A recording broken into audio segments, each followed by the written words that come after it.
Hey my loves, இன்னைக்கு நம்ம ஒரு வெப் சீரிஸை பத்தி தான் கைஸ் பார்க்க போறோம். 2025 வெளியான இந்த வெப் சீரிஸோட பேரு கான்ஸ்டபிள் கணக்கம். மொத்தம் 6 எபிசோட்ஸ் இருக்குதுங்க. ஒரே வீடியோல பாத்திரலாம். இந்த சீரிஸ் இப்போதைக்கு தெலுங்குல மட்டும் தான் கைஸ் அவைலபிளா இருக்கு. இது ஒரு தரமான கிரைம் த்ரில்லர் சீரிஸ்ங்க. இந்த சீரிஸோட ஒன்லைனர் என்னன்னா, நம்ம ஹீரோயின் பாத்தீங்கன்னா கான்ஸ்டபிள் வேலையில ஜாயின் பண்றாங்க. நம்ம ஹீரோனுக்கு டியூட்டி ஒரு கிராமத்துல கொடுக்கப்படுது. அந்த கிராமம் அமைஞ்சிருக்கிற இடம் அப்படின்னு பாத்தீங்கன்னா காட்டை ஒட்டின மாதிரி இருக்குதுங்க. குறிப்பா அந்த கிராமத்தினர்களுக்கு அந்த காட்டை பார்த்தாலே பயம். அந்த காட்டு கிட்ட போனவங்க திரும்ப வந்ததா இது வரைக்கும் சரித்திரமே கிடையாது. அதனால போலீஸ்காரங்களே பாத்தீங்கன்னா அந்த இடத்துல ஒரு செக் போஸ்ட் ஒன்று வச்சிருப்பாங்க. இதை தாண்டி யாருமே போக கூடாது அப்படின்ட்டு. அதே சமயம் ஊருக்குள்ள அடுத்தடுத்து பெண்கள் காணாம போயிட்டே இருக்காங்க. செக் போஸ்ட் டியூட்டிக்கு போறதுக்கு கூட அங்க இருக்கக்கூடிய போலீஸ்காரங்க பயப்படுறாங்க. ஒரு நாள் பனிஷ்மெண்டா நம்ம ஹீரோனுக்கு அந்த செக் போஸ்ட் டியூட்டியை கொடுத்துறாங்க. அந்த செக் போஸ்ட்ல டியூட்டி பார்த்துக்கிட்டு இருக்கும் போதே அமானுஷமான சத்தம் எல்லாம் அந்த காட்டுக்குள்ள கேட்க ஆரம்பிக்குது. அந்த சத்தத்தை ஃபாலோ பண்ணிட்டு அதுக்குள்ள என்னதான் இருக்குன்றத பாத்திரலான்ட்டு ஹீரோயின் போறாங்க. அதுக்கப்புறம் வெளியில வர திடுக்கிடும் உண்மைகள் தான் மொத்த படமே. அந்த காட்டுக்குள்ள அப்படி என்ன இருக்கு, ஊருக்குள்ள அடுத்தடுத்து காணாம போற பெண்களுக்கும் அந்த காட்டுக்கும் ஏதாவது சம்பந்தம் இருக்கா, என்ன நடந்தது அப்படின்றத டீடைல்டா பார்க்கலாம். அதுக்கு முன்னாடி நீங்களும் நம்ம சேனலை சப்ஸ்கிரைப் பண்ணலனா சப்ஸ்கிரைப் பண்ணி வச்சுக்கோங்க. அப்பதான் இது போன்ற இன்ட்ரெஸ்டிங்கான வீடியோஸை மிஸ் பண்ணாம பார்க்க முடியும். நீங்க பார்த்துட்டு இருக்கிறது சரண் என்டர்டைன்மெண்ட். நான் தான் சரண்.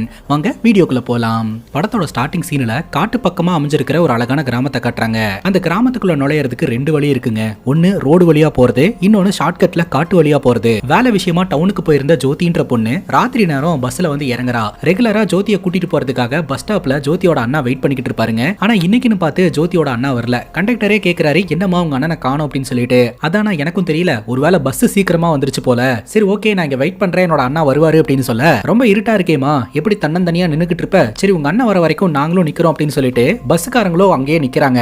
ஜோதிக்கு ஒரு மாதிரி கில்ட்டா இருக்கு, நமக்காக இத்தனை பேர் வெயிட் பண்றாங்களே அப்படின்னு சொல்லிட்டு உடனே கண்டக்டர் கிட்ட, நீங்க போங்க, நான் ஒன்னும் பிரச்சனை இல்ல, நான் இந்த காட்டு வழியில பூந்து ஷார்ட்கட்ல வீட்டுக்கு போயிருவேன் அப்படின்னு சொல்ல, அப்படியாமா, சரி டார்ச் வச்சுக்கோ, பார்த்து போ, ஆனா இந்த அடவி குட்டா அப்படின்ற அந்த ஃபாரஸ்ட் பக்கம் மட்டும் போயிடாதமா அப்படின்னு சொல்ல, இந்த பொண்ணு ஒரு செகண்ட் அப்படியே காட்ட திரும்பி பாக்குறா. சரி நான் பார்த்து போய்க்கிறேன், நீங்க கிளம்புங்க அப்படின்னு சொல்ல, சரின்னு கேட்டு பஸ்காரங்களும் அங்கிருந்து கிளம்பிடுறாங்க. ஜோதி டார்ச் அடிச்சுட்டே இந்த காட்டுக்குள்ள நடந்து போக ஆரம்பிக்கிறா. கொஞ்சம் தூரம் ஜோதி நடந்து போனதுக்கு அப்புறம் ஜோதியை யாரோ ஒருத்தங்க பின்தொடர மாதிரி அவளுக்கு சத்தம் கேட்க ஆரம்பிக்குது. திரும்பி பார்த்தா ஒரு 2 பேர் ஃபாலோ பண்ணிட்டு வந்துட்டு இருக்கானுங்க. குடிகாரனுங்க ஜோதி கிட்ட அத்துமீறல ஈடுபடுறதுக்கு ட்ரை பண்றானுங்க. அவனுங்க கிட்ட இருந்து எப்படியாவது தப்பிச்சிடணும் அப்படின்னு சொல்லிட்டு ஜோதி ரொம்ப வேகமா ஓட ஆரம்பிக்கிறா. அவனுங்களும் துரத்திக்கிட்டே வரானுங்க. ஒரு கட்டத்துக்கு மேல துரத்திட்டு வந்தவனுங்க அப்படியே நிக்கிறானுங்க. ஒருத்தன் இன்னொருத்தன்ட்ட சொல்றான், இதுக்கு மேல துரத்த வேண்டாம் அப்படின்ட்டு. ஏன் என்னாச்சு அப்படின்னு கேட்க, அவ அடவிக்குட்டா ஃபாரஸ்ட்டுக்குள்ள போயிட்டா, அதுக்குள்ள போறது நமக்கு ஆபத்து அப்படின்னு சொல்லிட்டு அவனுங்க சைலண்டா அந்த இடத்துல இருந்து கிளம்பிடுறானுங்க. இந்த குடிகாரனுங்க துரத்திட்டு வரானுங்க அப்படின்னு பயந்து அந்த ஃபாரஸ்ட்டுக்குள்ள ஓடுன இந்த ஜோதி ஒரு மரத்துக்கு பின்னாடி ஒளிஞ்சிட்டு இருக்கா. அப்ப பின்னாடி ஏதோ ஒரு அமானுஷமான உருவம் கையில தீப்பந்தத்தோட வர மாதிரி நம்ம கிட்ட காட்டுறாங்க. இன்னொரு பக்கம் ஜோதியை கூப்பிடுறதுக்காக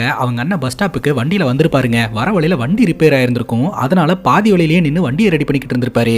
இப்ப பஸ்காரங்க அந்த வழியா கிராஸ் பண்ணும்போது, ஏப்பா இங்க என்னப்பா பண்ணிக்கிட்டு இருக்க, நீ பஸ் ஸ்டாப்ல இல்லன்னு உன் தங்கச்சி காட்டு வழியில நடந்து போயிட்டு இருக்காப்பா அப்படின்னு சொல்ல, அப்படிங்களா, வண்டி ரிப்பேர் ஆயிடுச்சு, அதனாலதான் ரெடி பண்ணிட்டு இருந்த, உடனே போற அப்படின்னு சொல்லிட்டு அந்த வண்டியை தள்ளிட்டு அந்த பஸ் ஸ்டாப்புக்கு போறாருங்க.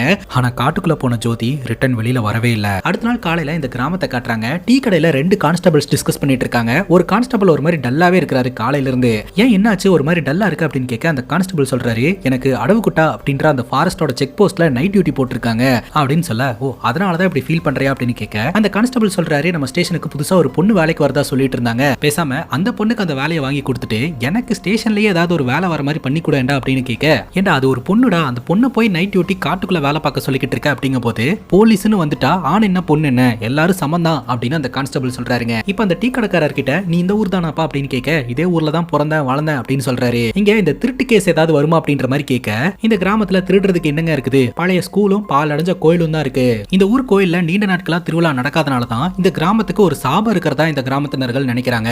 இந்த கிராமத்துல அடவிக்குட்டா அப்படின்ற ஒரு ஃபாரஸ்ட் இருக்கு இல்லையா, சோ அந்த ஃபாரஸ்ட்டுக்குள்ள போறவங்க எல்லாம் மர்மமான முறையில காணாம போறாங்க. அந்த ஃபாரஸ்ட்டுக்குள்ள அப்படி என்னதான் இருக்கு அப்படின்னு நான் வீரன் சூரன் நான் போய் பார்த்துட்டு வரேன்னு சொல்லிட்டு போனவங்களும் இது வரைக்கும் திரும்பி வந்ததே இல்ல. இது வரைக்கும் இந்த கிராமத்துல இருந்து 3 பெண்கள் மர்மமான முறையில காணாம போயிருக்காங்க. அவங்க இப்ப எங்க இருக்காங்க, என்ன பண்றாங்கன்னு யாருக்குமே தெரியல. இதுதான் இந்த கிராமத்தினர்களை பயமுறுத்தக்கூடிய ஒரே ஒரு விஷயம் அப்படின்ற மாதிரி இந்த டீ கடைக்காரர் சொல்றாருங்க. இவங்க பேசிக்கிட்டு இருக்கும் போதே ஸ்டேஷனுக்கு எஸ்ஐ வந்துட்டாரு, நம்ம போலாம் அப்படின்னு சொல்லிட்டு உடனடியா ஸ்டேஷனுக்கு போறாங்க.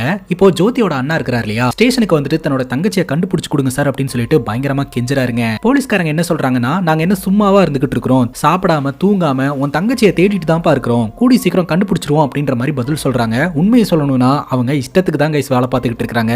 அந்த அளவுக்கு இன்ட்ரெஸ்ட் எடுத்து தேடுற மாதிரியும் தெரியல. ஜோதியோட அண்ணனை அந்த இடத்துல இருந்து அனுப்பிச்சு வச்சுட்டு அவர் உள்ள போறாருங்க. பின்னாடியே ஒரு போலீஸ் ஆபீசர் ஒரு பெரிய சைஸ் டிஃபன் கேரியரை எடுத்துட்டு வராரு. உங்களுக்கு பிடிக்குமே சொல்லிட்டு மட்டன் சாப்பாடெல்லாம் கொண்டு வந்திருக்க சார் அப்படின்னு சொல்லிட்டு, அப்படியா வா போய் சாப்பிடலாம் அப்படின்னு சொல்றாருங்க. அந்த போலீஸ் ஆபீசரோட பேரை பாபுன்னு வச்சுக்கலாம். இந்த பாபு பாத்தீங்கன்னா இந்த எஸ்ஐக்கு ஐஸ் வைக்கிறாருங்க. அந்த ஸ்டேஷனோட ஹெட் கான்ஸ்டபிள் சொல்றாரு, சார் இந்த மாதிரி ஊர்ல திருவிழா ஒன்று ஏற்பாடு பண்ணலாம்னு பிளான் பண்ணிருக்காங்க. அதுக்கு இந்த பந்தோபஸ்துக்காக நம்ம ஆளுங்களை அனுப்பி வைக்கணும் சார், யார் அனுப்புறது அப்படின்னு கேட்க ரேண்டமா ஒரு 3 போலீஸ் ஆபீசரை போக சொல்றாருங்க. அதுக்கப்புறம் அங்க இருக்கிற டேபிள் காலியா இருக்கிறத பார்த்துட்டு அங்க ஒரு பொண்ணு வேலை செய்யுமே, அந்த பொண்ணு பேர் என்ன, கனக மகாலட்சுமி, அந்த பொண்ணோட ஷிஃப்ட் என்ன அப்படின்னு கேட்க ஹெட் கான்ஸ்டபிள் அந்த ஷிஃப்ட் டைமை பாக்குறதுக்குள்ளேயே இந்த பாபுன்றவர் சொல்றாரு அந்த பொண்ணுக்கு ஜெனரல் ஷிஃப்ட் 8 மணிக்கு வரணும் அப்படின்னு சொல்லிட்டு. ஆனா 8 மணி ஆகியுமே கனக மகாலட்சுமி அப்படின்ற அந்த லேடி கான்ஸ்டபிள் இன்னும் ஸ்டேஷனுக்கு வர கிடையாது.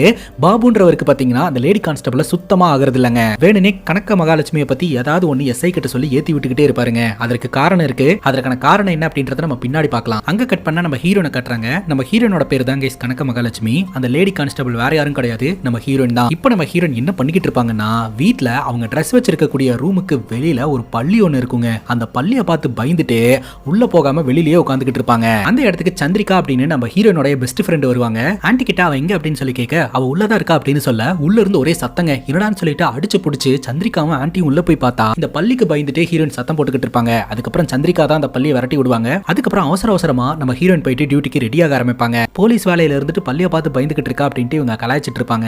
அதே சமயம் சந்திரிகா சொல்லுவா, கூடி சீக்கிரம் என்னோட அப்பா கிட்ட பேசி இவளை என் ஊருக்கே டிரான்ஸ்ஃபர் வாங்கிட்டு கூட்டிட்டு போயிடலான்னு பாக்குறேன். ஏன்னா ஷார்ட் டைம்ல நாங்க 2 பேரும் பெஸ்ட் ஃப்ரெண்ட்ஸ் ஆயிட்டோம். அவ இல்லாமலாம் நான் இருக்கவே மாட்டேன் அப்படின்ற மாதிரி டிஸ்கஸ் பண்ணிட்டு இருக்கேன். நம்ம ஹீரோனு ரெடி ஆயிட்டு வெளியில வராங்க. எனக்கு டியூட்டிக்கு டைம் ஆயிடுச்சு, நான் ஈவினிங் வந்து உன்னை பாக்குறேன் அப்படின்னு சொல்லிட்டு அவசரமா ஸ்டேஷனுக்கு கிளம்புறாங்க. அங்க கட் பண்ணா திருவிழாக்கான ஏற்பாடெல்லாம் ஊருக்குள்ள நடந்துகிட்டு இருக்குதுங்க. அதே சமயம் மெடிக்கல் கேம்பும் போட்டிருக்காங்க. அந்த மெடிக்கல் கேம்ப்ல கலந்துக்கிட்டு நீங்க மெடிசன்ஸ் எல்லாம் கூட வாங்கிக்கலாம் அப்படின்ற மாதிரி மைக்ல அனௌன்ஸ்மெண்ட் பண்ணிட்டு இருக்காங்க.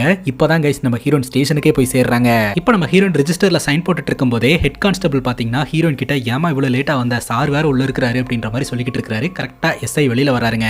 என்னமா டைம் இது, ஸ்டேஷனுக்கு வர டைம் அது, உன் இஷ்டத்துக்கு வர உன் இஷ்டத்துக்கு போற அப்படின்ற மாதிரி எஸ்ஐ திட்டுறாருங்க. இதுக்குமா நீ வந்து ரொம்ப கஷ்டப்பட்டுக்கிட்டு இருக்க, இந்த லாக் புக்கையும் நீயே எடுத்துட்டு போயிரு, உனக்கு என்ன டைம் தோணுதோ அதை லாக் புக்ல என்ட்ரி போட்டு வச்சிரு, நீ ஏமா ஸ்டேஷனுக்கு வந்து கஷ்டப்படணும் அப்படின்ற மாதிரி கேட்க ஹீரோயின் சாரி சொல்ல எஸ்ஐ ஒரு மிரட்டுறாருங்க. போலீஸ் டிபார்ட்மெண்ட்ல உன்னால டைம் மெயின்டெனன்ஸ் பண்ண முடியாதா, டைம் மெயின்டெனன்ஸ் பண்ண முடியாத நீ எல்லாம் டிபார்ட்மெண்ட்ல எதுக்கு ஜாயின் பண்ற, உன்னை சொல்லி குத்தம் கிடையாது, லேடிஸ் கோட்டா அப்படின்னு ஒரு விஷயத்தை உருவாக்கி வச்சிருக்காங்களே என்னோட சீனியர்ஸ், அவங்கள சொல்லணும் அப்படின்ற மாதிரி இந்த எஸ்ஐ சொல்றாருங்க. உடனே பக்கத்துல இருக்கக்கூடிய பாபு இன்னும் கொஞ்சம் ஏத்தி விடுறாரு. ஆம்பளை மாதிரி பேண்ட் சட்டை போட்டா மட்டும் பத்தாது, ஆம்பளை மாதிரி வேலையும் செய்ய தெரியணும் அப்படின்ற மாதிரி சொல்றாருங்க. இப்படியே விட்டா இவங்க எல்லாம் பேசிட்டே இருப்பாங்க அப்படின்னு சொல்லிட்டு ஹெட் கான்ஸ்டபிள் எந்திரிச்சு கத்த ஆரம்பிச்சிடுறாரு. இப்போ டியூட்டிக்கு வந்ததே லேட்டு, எதுக்கும் இப்படி நின்னுகிட்டே இருக்கிற, ஃபெஸ்டிவலுக்கு பந்தோபஸ்து ஏற்பாடு வேணும் அப்படின்னு கேட்டிருக்காங்க. அங்க நிறைய பெண்கள் வருவாங்க, பெண்களோட பாதுகாப்புக்காக ஒரு லேடி கான்ஸ்டபிள் தேவைப்படுறாங்க, அதனால நீ அங்க போய் டியூட்டியை பாருமா அப்படின்னு சொல்லி அனுப்பிச்சு வச்சிடறாரு. பேசிக்கா அவங்க பேசக்கூடாதுன்னு இவர் டைவர்ட் பண்றாருங்க. அதே சமயம் ஸ்டேஷன்ல இருக்கக்கூடிய மத்த கான்ஸ்டபிள்ஸையும் என்ன இங்க வேடிக்கை பார்த்துட்டு இருக்கீங்க, அவங்க வேலையை பாருங்க அப்படின்னு மிரட்ட அவங்க வேலையை பார்க்க ஆரம்பிச்சிடுறாங்க. இந்த பாபுக்கு தெரியுது இன்டைரக்டா நம்மள தான் இவர் திட்டுறாரு அப்படின்ட்டு. இப்ப திருவிழா நடக்கிற இடத்த காட்டுறாங்க. சோ அந்த இடத்துக்கு இந்த கிராமத்தோட பிரசிடென்ட் வராருங்க. கார்ல வந்து இறங்குறாரு. சோ அவரால பெருசா நடக்க முடியாதுங்க, அதனால அவரை வீல் சேர்ல வச்சு தான் கூட்டிட்டு வராங்க. அவர் திருவிழாவை தொடங்கி வச்சுட்டு ஒரு சில விஷயங்களை சொல்றாருங்க. இந்த திருவிழா இந்த கிராமத்துல ஒரு 4-5 நாள் நடக்க போகுது, நீண்ட நாளுக்கு அப்புறமா இந்த திருவிழாவை நம்ம தொடங்கி இருக்கிறோம். இந்த திருவிழா டைம்ல என்ன வேணாலும் நடக்கலாம், என்ன பிரச்சனைகள் வேணாலும் வரலாம், ஆனா எக்காரணத்தை கொண்டும் இந்த திருவிழா எந்த விதத்திலுமே தொந்தரவு ஆகக்கூடாது, மேக்சிமம் நம்ம பிரச்சனை வராத மாதிரி பாத்துக்கணும், அப்படியே ஏதாவது ஒரு தடங்களோ ஏதாவது பிரச்சனையோ வந்தாலும் அதை தாண்டியும் இந்த திருவிழாவை நம்ம நல்லபடியா நடத்தி வைக்கணும் அப்படின்ற மாதிரி சொல்ல மக்கள் எல்லாருமே இதை ஏத்துக்கிறாங்க. இப்ப கடா வெட்டி அந்த இடத்துல ஃபெஸ்டிவலையும் தொடங்குறாங்க. திருவிழா நடந்துகிட்டு இருக்கு, கிராமத்துல மக்கள் கூட்டம் அள்ளிக்கிட்டு இருக்கு. அப்ப பாதுகாப்பு பணியில நம்ம ஹீரோயின் ஈடுபட்டு இருக்காங்க. சோ அந்த இடத்துக்கு ஒரு மைனர் குஞ்சு வராருங்க. அவரு அவரோட முறை பொண்ணு கிட்ட வளைஞ்சுக்கிட்டு கிண்டல் பண்ணிக்கிட்டு அந்த பொண்ணை ரொம்பவே தொல்லை பண்ணிக்கிட்டு இருக்காருங்க. அந்த பொண்ணு அவாய்ட் பண்ணிட்டு சாமி கும்பிடுறதுக்காக லைன்ல நின்னுக்கிட்டு இருப்பா. இப்ப அந்த மைனர் குஞ்சு கையில வாட்ச கட்டிக்கிட்டு அந்த வாட்ச்ல சன்லைட் ரெஃப்ளெக்ஷனை வச்சு அந்த பொண்ணோட முகத்துல அடிக்கிறதுன்னு இந்த மாதிரிலாம் பண்ணிக்கிட்டு இருப்பான். இதை நம்ம ஹீரோயின் பாத்துருவாங்க. யார் ராணி, எதுக்குடா பெண்களை தொந்தரவு பண்ணிக்கிட்டு இருக்க அப்படின்னு சொல்லி கேள்வி கேட்க அவ என்னோட முறை பொண்ணு, அதனால தான் கிண்டல் பண்ற அப்படிங்கும் போது முறை பொண்ணா இருந்தாலும் இப்படிதான் கிண்டல் பண்ணுவியா, ஆச்சா போச்சான்னு மிரட்ட அவன் நம்ம ஹீரோயின் கிட்டே எக்கத்தலமா பேசிக்கிட்டு இருக்கான். நம்ம ஹீரோயின் அடிக்கிறதுக்காக கை வாங்குவாங்க. அப்ப ஹீரோனோட கையை பிடிச்சிருவான். அப்ப இன்னொரு கான்ஸ்டபிள் வந்து லத்தி வச்சு ஒரு சாத்த அவனுங்க எல்லாம் அந்த இடத்துல இருந்து ஓடிடுவானுங்க. இப்ப அந்த இடத்துல ஒரு ட்ரம்ஸ் நிகழ்ச்சி ஒன்று நடக்குங்க. அந்த நிகழ்ச்சியில சந்திரிகா வந்து முன்னாடி நின்று டான்ஸ் ஆடிக்கிட்டே ட்ரம்ஸ் அடிச்சுக்கிட்டு இருப்பாங்க. அப்ப கூட ஆடிக்கிட்டு இருந்த பாபாஜி அப்படின்ற ஒருத்தன் நம்ம சந்திரிகா மேலேயே விழுந்துருவான். இதுல கடுப்பான சந்திரிகா பலார்னு ஒரு அறவோட அந்த இடத்துல ஒரு பெரிய பிரச்சனையாயிரும். மக்கள் எல்லாருமே கூடி நின்னுப்பாங்க. நம்ம ஹீரோனு என்னாச்சு ஏதாச்சுன்னு சொல்லிட்டு அந்த இடத்துக்கு போவாங்க. அதே சமயம் அந்த ட்ரம்ஸ் குழுவினர்கள் வந்து எல்லாரும் முன்னிலையிலுமே வச்சு எங்க பாபாஜியை இந்த பொண்ணு அரைஞ்சிட்டா, இதுக்கு மேல எங்களோட மானம் என்ன ஆகுறது அப்படின்னு சொல்லி பிரச்சனை பண்ண ஆரம்பிச்சிருவாங்க. உடனே அந்த இடத்துக்கு பிரசிடென்ட் வருவாருங்க. என்ன பிரச்சனை அப்படின்னு கேட்க இந்த மாதிரி அந்த பொண்ணு இந்த பையனை அரைஞ்சிருச்சு, அது எங்களுக்கு ஒரு மாதிரி அவமானமா இருக்கு அப்படின்ற மாதிரி சொல்ல உடனே சந்திரிகா சொல்றாங்க, நான் ஒன்னும் வேணுனே அறைய கிடையாது, இவன் தான் டான்ஸ் ஆடிக்கிட்டு இருக்கும் போது தேவையில்லாம எம்மால வந்து விழுந்தான் அப்படின்னு சொல்ல இதுக்கப்புறம் ட்ரம்ஸ் அடிக்க மாட்டோம் ஆட மாட்டோம் அப்படின்ற மாதிரிலாம் பிரச்சனை பண்ணிக்கிட்டு இருக்காங்க. கரெக்டா அந்த இடத்துக்கு வந்து நம்ம ஹீரோயின் இதுக்கு தேவையில்லாத பிரச்சனை நீ வா அப்படின்னு சொல்லிட்டு சந்திரிகாவை ஹீரோயின் கூட்டிட்டு போயிடுறாங்க. ஃபெஸ்டிவல் நல்லபடியா நடக்கணும், அதனால பெர்ஃபார்ம் பண்ணுங்க அப்படின்னு சொல்ல அதுக்கப்புறம் அந்த குழுவினர்கள் தொடர்ந்து பெர்ஃபார்ம் பண்ண ஆரம்பிக்கிறாங்க. இப்போ சந்திரிகாவை கூட்டிட்டு போயிட்டு நம்ம ஹீரோயின் ஒரு இடத்துல உட்காந்துக்கிட்டு இருப்பாங்க.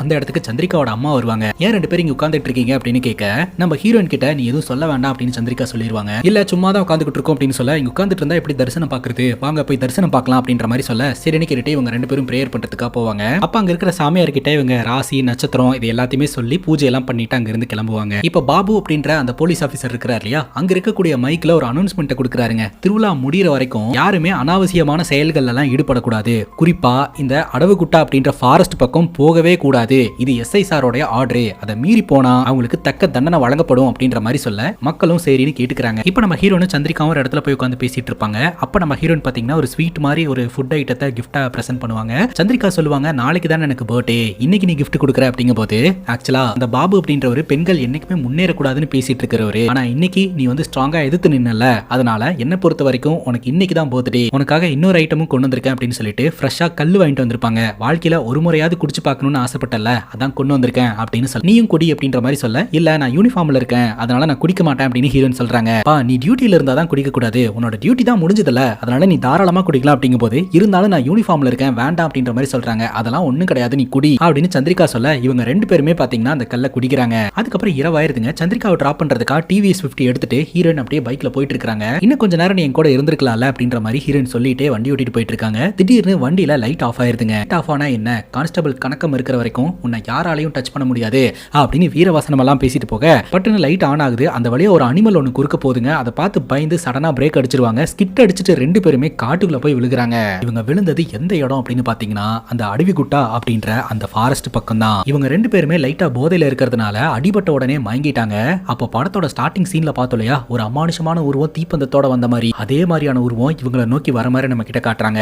இப்போ நம்ம கிட்ட விஷுவலா ஒரு விஷயத்தை காட்டுறாங்க. யாரோ ஒரு மர்ம நபர் காட்டுக்குள்ள பிளாக் மேஜிக் பண்றதற்கான ஏற்பாடெல்லாம் பண்ணிட்டு ஒரு சக்கரத்துல அந்த நபரும் ஆப்போசிட்ல ஒரு பெண்ணையும் உட்கார வச்சிருக்காருங்க. இவர் மந்திரம் எல்லாம் போட இவரோட மந்திரத்துக்கு ஆப்போசிட்ல இருக்கக்கூடிய பொண்ணும் கட்டுப்படுறா. அதுக்கப்புறம் கொஞ்சம் கூட யோசிக்காம கத்திய வச்சு அந்த பொண்ணோட கழுத்தெடுத்து கொலை பண்றாருங்க. இதை வச்சு பார்க்கும்போது ஒருவேளை ஊருக்குள்ள அடுத்தடுத்து காணாம போற பெண்கள் இந்த மாதிரி பிளாக் மேஜிக்கு உட்படுத்தப்பட்டு கொல்லப்படுறாங்களோ அப்படின்ற மாதிரி தோணுது. அங்க கட் பண்ணா அடுத்த நாள் காலையில நம்ம ஹீரோயின் பாத்தீங்கன்னா சீக்கிரமாவே ஸ்டேஷனுக்கு போய் அங்க இருக்கக்கூடிய ரெஜிஸ்டர்ல சைன் போட்டுறாங்க. கரெக்டா ஹெட் கான்ஸ்டபிள் வராரு. அவர்கிட்ட நான் டைமுக்கு வந்துட்டேன் சார் அப்படின்னு சொல்ல, டைமுக்கு வந்தது பிரச்சனை கிடையாது, நேத்து ராத்திரி நீ ஏன் வீட்டுக்கு வரவே இல்லை அப்படின்ற மாதிரி ஹெட் கான்ஸ்டபிள் கேட்கிறாரு. பேசிக்கா நம்ம ஹீரோயின் இருக்காங்களே, ஹெட் கான்ஸ்டபிளோட வீட்டுல இருக்கக்கூடிய ஒரு போர்ஷன்ல தான் ஸ்டே பண்ணிருக்காங்க. ஹீரோயின் கழுத்துல பேண்டேஜ் எல்லாம் ஒட்டிட்டு வந்திருப்பாங்க. உன்னோட கழுத்துக்கு என்னாச்சு அப்படின்னு கேட்க, அப்பதான் ஹீரோயின் சொல்றாங்க, நேத்து ராத்திரி இந்த மாதிரி ஆயிடுச்சு அப்படின்னு சொல்லிட்டு. அப்படியாமா, ஹாஸ்பிட்டல் போனே நேரா வீட்டுக்கு வர வேண்டியது தானே, என்ன டைரக்டா ஸ்டேஷனுக்கு வந்துட்டு அப்படிங்கும் போது, இல்ல சார் இன்னைக்கு சந்திரிகாவோட பர்த்டே, அதனால ஈவினிங் கொஞ்சம் சீக்கிரமா போகணும் சார், பர்த்டே பிளான்ஸ் எல்லாம் இருக்குது அப்படின்னு சொல்ல, ஓ அப்படியா அப்படின்னு சொல்லி இந்த ஹெட் கான்ஸ்டபிளும் கேட்டுக்கிறாருங்க. இன்னைக்கு நம்ம ஹீரோனை ஃபெஸ்டிவல் டியூட்டிக்கு போட்டா கண்டிப்பா லேட் ஆயிரும், அதனால ஸ்டேஷன் டியூட்டி கொடுத்துடலாம் அப்படின்னு ஹெட் கான்ஸ்டபிள் முடிவெடுக்கிறாரு.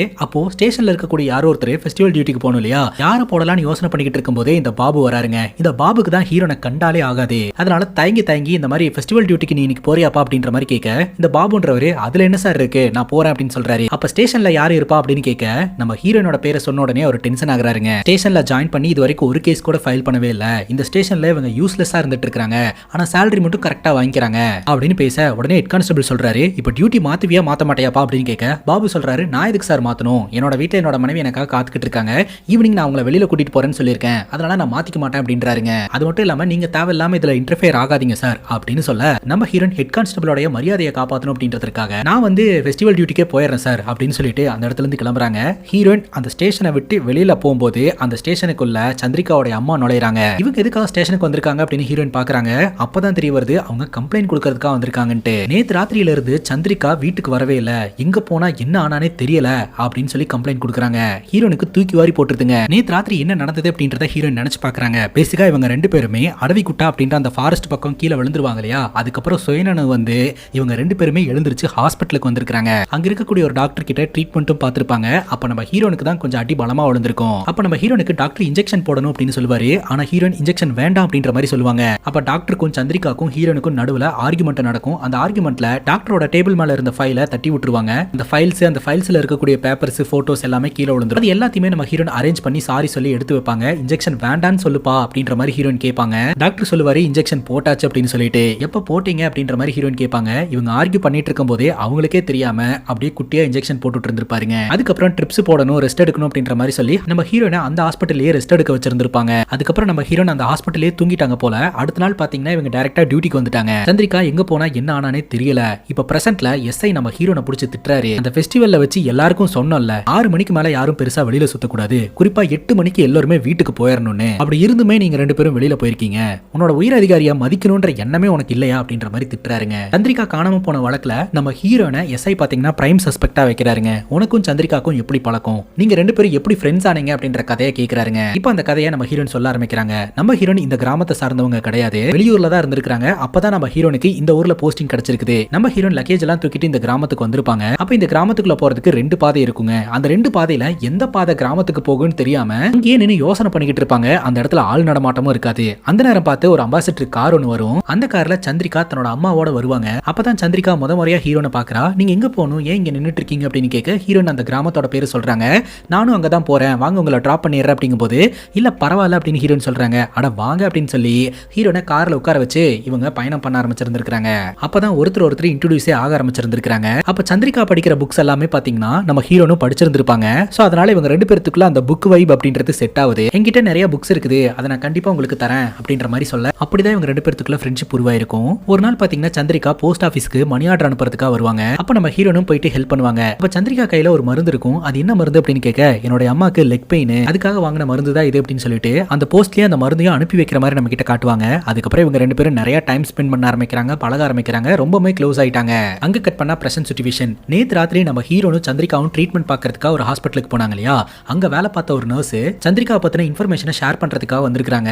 அப்போ நம்ம ஹீரோனை நீ கொஞ்ச நேரம் வெளியில வெயிட் பண்ணுமா அப்படின்னு சொல்ல ஹீரோயின் சொல்றாங்க நான் போய் சந்திரிகாவை தேடுறேன் சார் அப்படின்னு சொல்லிட்டு. அப்ப எஸ்ஐ சொல்றாரு நீ இந்த வழக்கோட பிரைம் சஸ்பெக்ட், உன்னை எப்படி என்னால வெளியில விட முடியும், நான் சொல்றதை மட்டும் செய், வெளியில போய் உட்காரு அப்படின்ற மாதிரி அவர் மிரட்டிடுறாரு. இப்போ இந்த நர்ஸ் என்ன நடந்தது அப்படின்றத சொல்ல ஆரம்பிக்கிறாங்க. நேத்து ராத்திரி அடிபட்டு இவங்க 2 பேரும் ஹாஸ்பிட்டலுக்கு போயிருந்திருக்காங்க. ஹாஸ்பிட்டல்ல ஹீரோனுக்கு ட்ரீட்மெண்ட் நடந்துட்டு இருந்திருக்கு. சந்திரிகா வீட்டுக்கு போகணும் அப்படின்னு சொல்லிட்டு கிளம்பி இருந்திருக்காங்க. சரி தனியா இவங்க போக வேண்டாமா அப்படின்னு சொல்லிட்டு கூட ஒரு நர்ஸ் ஹாஸ்பிட்டல்ல இருந்து அனுப்பிச்சு வச்சிருந்திருக்காங்க. இந்த நர்ஸும் சந்திரிகாவும் காட்டு வெளியில நடந்து வந்துட்டு இருக்கும்போது யாரோ ஒருத்தங்க ஃபாலோ பண்ற மாதிரி சத்தம் கேட்டு இருக்குது. சந்திரிகா பயங்கர டென்ஷன் ஆயிட்டாங்க. எவனோ ஒருத்த ஃபாலோ பண்றீங்கன்னு எனக்கு தெளிவா தெரியுது, எவனா இருந்தாலும் என் முன்னாடி வந்து நில்லுங்கடா அப்படின்ற மாதிரி மிரட்டி இருந்திருக்காங்க. பார்த்தா ஒரு நபர் வந்து முன்னாடி நின்றுக்கிறாருங்க. அந்த நபர் கிட்ட சந்திரிகா சண்டைக்கு போலான்னு நினைக்கும் போது இந்த நர்ஸ் சொல்றாங்க அவர்கிட்ட சண்டைக்கு போகாதீங்க, அவர் என்னோட பாய் ஃப்ரெண்டு, எனக்காக தான் வந்திருக்காரு அப்படின்னு சொல்ல அப்பதான் விஷயம் தெரிய வருது. இவங்க 2 பேரும் டியூட்டி முடிஞ்சதுக்கு அப்புறம் தனியா டைம் ஸ்பெண்ட் பண்ணலாம் அப்படின்னு பிளான் பண்ணி இருந்திருப்பாங்க. ஆனா டாக்டர் பாத்தீங்கன்னா சந்திரிகாக்கு துணைக்கு போக சொன்னதுனால இவங்க 2 பேருனால டைம் ஸ்பெண்ட் பண்ண முடியாம போயிடுச்சு. இந்த விஷயத்த சொன்ன உடனே சரி ஓகே, எனக்காக நீங்க வந்துட்டு உங்க டைமை ஏன் வேஸ்ட் பண்ணிட்டு இருக்கீங்க, இதுக்கு மேல நான் பார்த்து போய்ப்பேன், நீங்க 2 பேரும் என்ஜாய் பண்ணுங்க அப்படின்ற மாதிரி சொல்லிட்டு அதுக்கப்புறம் சந்திரிகா மட்டும் தனியா நடந்து போக ஆரம்பிச்சிருந்திருக்காங்க. அதுக்கப்புறம் தான் மர்மமான முறையில காணாம போயிருக்காங்க. இது வரைக்கும் தான் எனக்கு தெரியும் அப்படின்னு அந்த நர்ஸ் பாத்தீங்கன்னா எஸ்ஐ கிட்ட சொல்றாருங்க. இப்ப சந்திரிகாக்கு பாய் ஃப்ரெண்ட் இருக்கா அப்படின்னு எஸ்ஐ அவங்க அம்மா பார்த்து கேட்க அவங்க அம்மா ரொம்பவே சங்கடப்படுறாங்க. என்கொயரின்னு வந்துட்டா எல்லாமே கொஸ்டின் பண்ணி தானமா ஆகணும், அதனாலதான் நான் கேட்கறேன் அப்படிங்கும் போது இல்லங்க அப்படியெல்லாம் கிடையாது அப்படின்ற மாதிரி சந்திரிகாவோட அம்மா சொல்றாங்க. இப்போ நம்ம ஹீரோன் ஸ்டேஷன்ல ஒரு அக்யூஸ்ட் மாதிரி உட்காந்துக்கிட்டு இருப்பாங்க. அதான் எஸ்ஐ வெளியில போக கூடாதுன்னு சொல்லி இருக்காரு. அப்பதான் நம்ம ஹீரோனுக்கு ஒரு ஞாபகம் வரும். இந்த பாபுஜி அப்படின்றவனை சந்திரிகா அரைஞ்சிட்டாங்க இல்லையா, அதாங்க திருவிழால டான்ஸ் ஆடிக்கிட்டு இருக்கும்போது மேல வந்து விழுந்தான் அப்படின்னு சொல்லிட்டு அவங்க கூட ஆல்ரெடி சந்திரிகாக்கு பிரச்சனை இருந்திருக்குதுங்க. உடனடியா இந்த விஷயத்த சொல்லி ஆகணும்னு சொல்லிட்டு எஸ்ஐ கிட்ட போயிட்டு பட்டுன்னு சொல்றாங்க. பாபுஜி அப்படின்ற ஒருத்தன் இந்த சந்திரிகாக்கு தொல்லையா இருந்துகிட்டு இருந்தான், எனக்கு என்னமோ அவன் மேலதான் டவுட் இருக்கு அப்படின்ட்டு. நம்ம திருவிழால பார்த்த விஷயம் மட்டும் கிடையாதுங்க, அதுக்கு முன்னாடி இருந்தே சந்திரிகாக்கு ஏதோ ஒரு குடைச்சல் கொடுத்துக்கிட்டு இருந்திருக்கான் அப்படின்றது தெரிய வருது. இப்போ இந்த பாபுன்ற போலீஸ் ஆபீசரை உள்ள கூப்பிட்டு இந்த பாபுஜியை பத்தி கேட்கும்போது அவன் இந்த ஊருக்காரன் தான், கொஞ்சம் பிரச்சனைக்குரிய ஆள் தான், ஆனா நம்ம யோசிக்கிற அளவுக்கெல்லாம் பெரிய ஆள்லாம் கிடையாது, கூப்பிட்டா வரப்போறான், நானே கூப்பிட்டு விடுறேன் அப்படின்னு இந்த பாபுன்ற போலீஸ் ஆபீசர் சொல்றாருங்க. சரி நீ போய் உட்காரு அப்படின்னு ஹீரோனை போய் உட்கார வச்சிடறாங்க. ஹீரோனை சும்மா அடக்கி வச்சிருக்கிற மாதிரி ஹீரோனுக்கு ஃபீல் ஆகுதுங்க. இந்த எஸ்ஐ பாத்தீங்கன்னா நான் வெளியில போயிட்டு வரேன், ஸ்டேஷனை பாத்துக்கோ அப்படின்ற மாதிரி சொல்லிட்டு அந்த இடத்துல இருந்து கிளம்பிடுறாரு. இன்னொரு பக்கம் கான்ஸ்டபிள்ஸ் இந்த பாபுஜியை தேடிக்கிட்டு இருக்காங்க.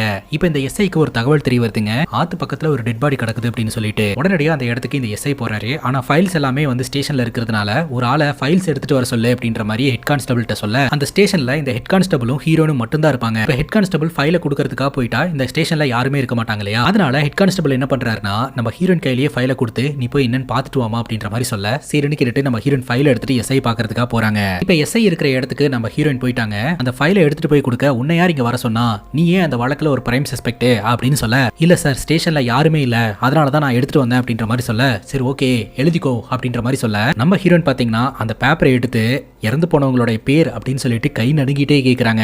அப்ப இந்த எஸ்ஐ பாத்தீங்கன்னா இறந்து போனவருடைய முகத்தை காட்டுங்க, பேர் என்னன்னு கேட்டு சொல்லுங்க அப்படின்ற மாதிரி சொல்ல பாபுஜி அப்படின்னு சொல்றாங்க. அதை கேட்டு எல்லோருக்குமே தூக்கி வாரி போட்டுருது. சந்திரிகாக்கு தொல்லை கொடுத்துட்டு இருந்த பாபுஜி மர்மமான முறையில கொல்லப்பட்டு இறந்து கிடக்குறாங்க. அங்க கட் பண்ண ஒரு சின்ன கதையை நம்ம கிட்ட காட்டுறாங்க. ஒரு ஸ்கூல் படிக்கக்கூடிய பையன் பாத்தீங்கன்னா ஒரு பையனை போட்டு அடிச்சிட்டான் அப்படின்னு சொல்லிட்டு வாத்தியார் விசாரணை பண்ணிக்கிட்டு இருக்காரு. இதுக்குடா அந்த பையனை அடிச்சா அப்படின்னு சொல்லி கேட்டதுக்கு இவன் என்னோட ஃப்ரெண்டு, என் கூட மட்டும் தான் ஃப்ரெண்டா இருக்கணும், வேற ஒருத்தன் கூட ஃப்ரெண்டா இருந்தா அதனால தான் அடிச்சான் அப்படின்ற மாதிரி சொல்றான். இதை கேட்டு அந்த வாத்தியார் பயங்கர டென்ஷன் ஆகுறாரு.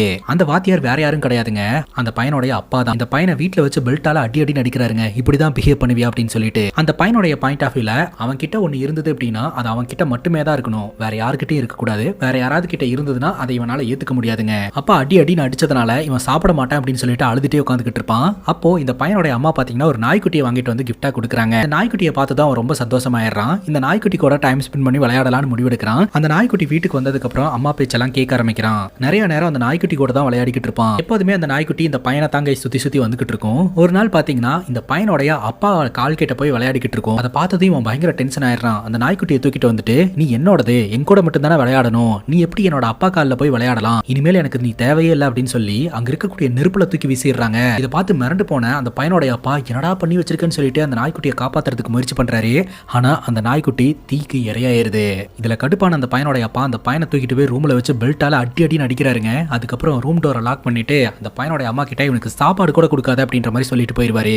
தாய் பாசம் விடுமா, சாப்பாடு எடுத்துட்டு போயிட்டு சாப்பிடுறா அப்படின்ற மாதிரி அட்வைஸ் பண்றாங்க. இவன் அழுவுறான். சரிடா அம்மா எங்கேயும் போல, அவன் பக்கத்திலேயே தான் இருப்பேன் அப்படின்ற மாதிரி சொல்ல சரிமான்னு சொல்லிட்டு அவன் தூங்க ஆரம்பிக்கிறான். அடுத்த நாள் பாத்தீங்கன்னா அவங்க அம்மா துணிக்காய போட்டுட்டு இருப்பாங்க. கொஞ்சம் கூட யோசிக்காம அவங்க அம்மாவை மாடியில இருந்து தள்ளி விட்டு கொலை பண்ணிடுறாங்க.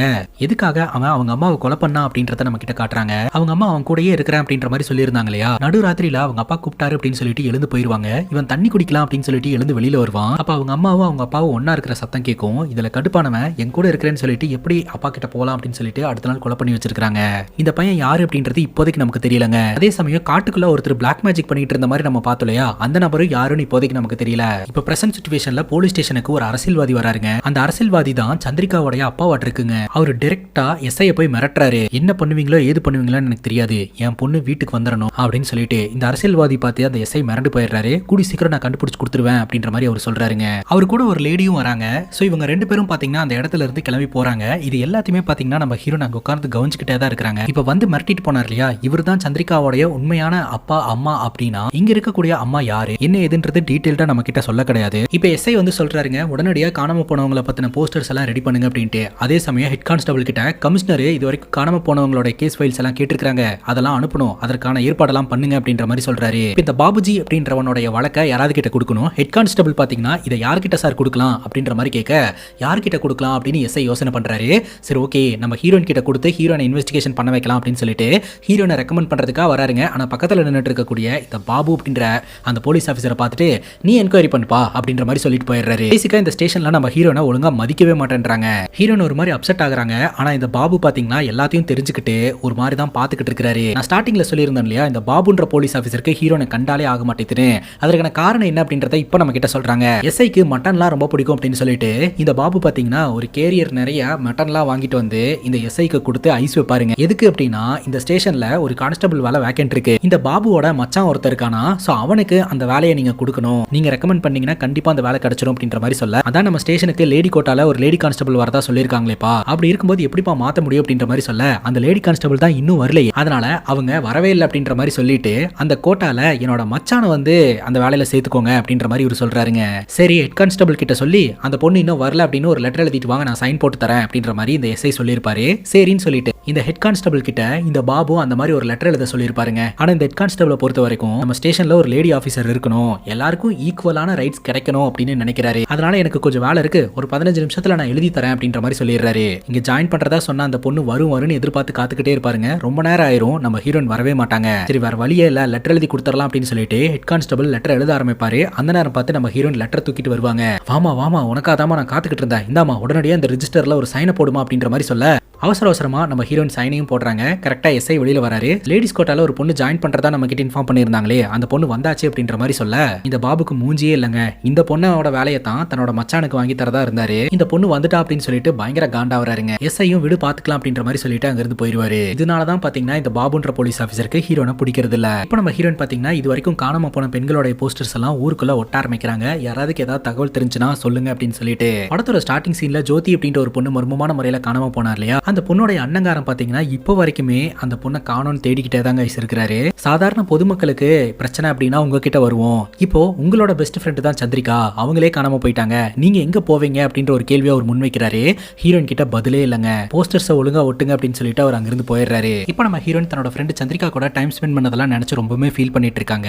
அதே சமயம் ஊருக்குள்ள திருவிழா அப்படின்றது தொடர்ந்து நடந்துகிட்டே இருக்குதுங்க. இப்போ அந்த ட்ரம்ஸ் எல்லாம் அடிச்சு டான்ஸ் ஆடிட்டு இருப்பாங்க இல்லையா, அவங்க டீம்ல தானே இந்த பாபுஜி இருந்தாரு. அவர் இறந்து போனதுனால அந்த துக்கத்துல அவங்க இன்னைக்கு பெர்ஃபார்ம் பண்ணாம இருக்காங்க. அதனால இந்த பிரசிடென்ட் என்ன பண்ணுவாரு அப்படின்னா, வெளியூர்ல இருந்து ஆட்டக்காரங்களை எல்லாம் கூட்டிட்டு வந்து பெர்ஃபார்ம் பண்ண விட்டுருவாரு. இத பத்தி கேள்வி கேட்க போகும்போது பிரசிடென்ட் சொல்லுவாரு, அவனுடைய காலம் முடிஞ்சிருச்சு, அவன் போயிட்டான், அதுக்காக நம்ம எல்லாத்தையும் நிப்பாட்டிட முடியுமா? இந்த ஃபெஸ்டிவல் அப்படின்றது இந்த ஊருக்கு ரொம்ப முக்கியமானது, எக்காரணத்தை கொண்டு இந்த ஃபெஸ்டிவல் நிக்கவே கூடாது அப்படின்ற மாதிரி சொல்லி அமிச்சிடுறாருங்க. இப்போ இவங்க எல்லாருமே ரொம்ப ஃபீல் பண்ணிக்கிட்டு இருப்பாங்க. அந்த இடத்துக்கு நம்ம ஹீரோயின் போவாங்க.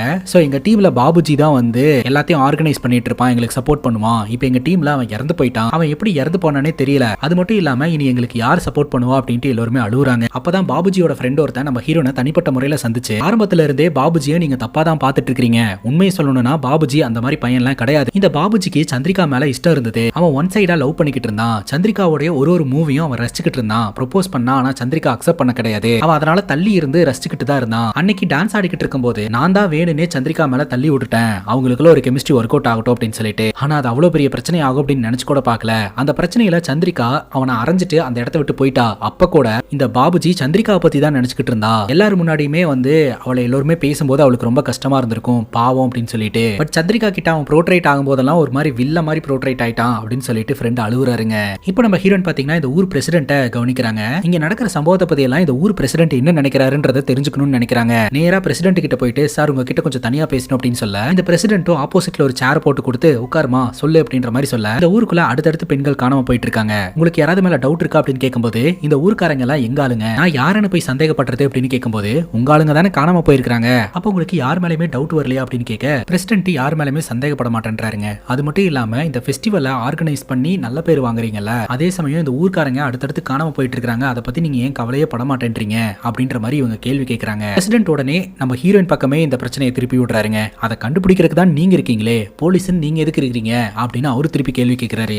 இப்போ நம்ம ஹீரோயின் பாத்தீங்கன்னா விசாரணை பண்ணிக்கிட்டு இருக்கும்போது அந்த இடத்துக்கு இந்த பாபுன்ற போலீஸ் ஆஃபீஸர் வராருங்க. ஹீரோனை பார்த்து பயங்கர டென்ஷன் ஆயிடுறாரு. இது என்னோட வழக்கு, நான் தான் இன்வெஸ்டிகேஷன் பண்ணணும், நீ பாட்டுக்கு பிரசிடென்ட் உட்கார வச்சு கேள்வி கேட்டுட்டு இருக்க, ஒரு பிரசிடென்ட் கிட்ட கேள்வி கேட்கறதெல்லாம் ஒரு முறை இருக்குது, அது உனக்கு தெரியுமா தெரியாதா அப்படின்ற மாதிரி பயங்கரமா திட்டிடுறாருங்க. இதை பத்தி நான் ஸ்டேஷன்ல சொல்லி உனக்கு என்ன பண்றேன்னு பாரு அப்படின்ற மாதிரி பயங்கர காண்டாவறாரு. ஹெட் கான்ஸ்டபிள் கிட்ட போயிட்டு இந்த விஷயத்த சொல்றாரு. ஹெட் கான்ஸ்டபிளும் பயங்கர காண்டாயிடுறாங்க. நீ எதுக்குமா இந்த மாதிரிலாம் பண்ணிட்டு இருக்க அப்படின்னு சொல்லிட்டு பயங்கரமா திட்டிடுறாரு. நானும் உனக்காக எவ்வளவுதான் சப்போர்ட் பண்ண முடியும், ஏன் இந்த மாதிரிலாம் பண்ணிட்டு இருக்க, உனக்கு இந்த ஸ்டேஷனும் இந்த ஊர் டியூட்டி செட் ஆகாது, உனக்கான டியூட்டி அடவிக்குட்டா அப்படின்ற அந்த ஃபாரஸ்ட் கிட்ட இருக்குது, இனிமேல் ராத்திரி அந்த செக் போஸ்ட்ல போய் பாதுகாப்பு பணியில ஈடுபடு அப்படின்ற மாதிரி போஸ்டிங் கொடுத்துறாருங்க. ஹீரோனும் பாத்தீங்கன்னா அந்த பனிஷ்மெண்ட் போஸ்டிங் அக்செப்ட் பண்ணிப்பாங்க.